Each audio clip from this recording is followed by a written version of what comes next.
নমস্কার, আমি শ্রী রাজ জ্যোতিষী বিশ্বনাথ চক্রবর্তী।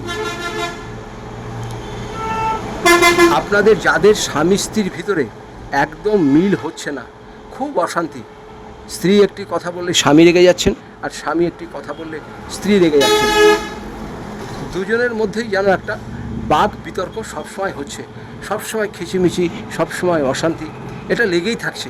যদি এরকম স্বামী স্ত্রীর মধ্যে মিল না থাকে, সবসময় অশান্তি লেগেই থাকে, তাহলে আপনাদের ছোট্ট একটি আমি রেমেডি বলবো।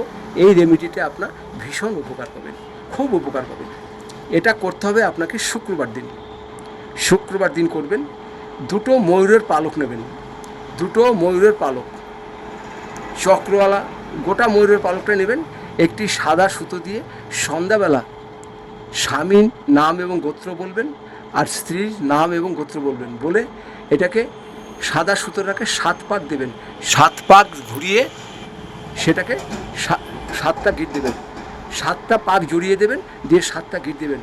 দিয়ে এটা আপনারা কোথায় রাখবেন?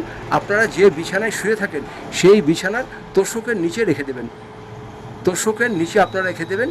দেখবেন এতে স্বামী স্ত্রীর ভিতরে অশান্তি কমে যাবে, স্বামী স্ত্রীর ভিতরে প্রচণ্ড মিল থাকবে, অপরকে খুব ভালোবাসবে। খুব ভালো একটা জিনিস আপনাদের বলে দিলাম, এটা করুন, খুব উপকার পাবেন। প্রয়োজনে নিচের নাম্বারে ফোনে যোগাযোগ করবেন। ভালো থাকবেন, নমস্কার।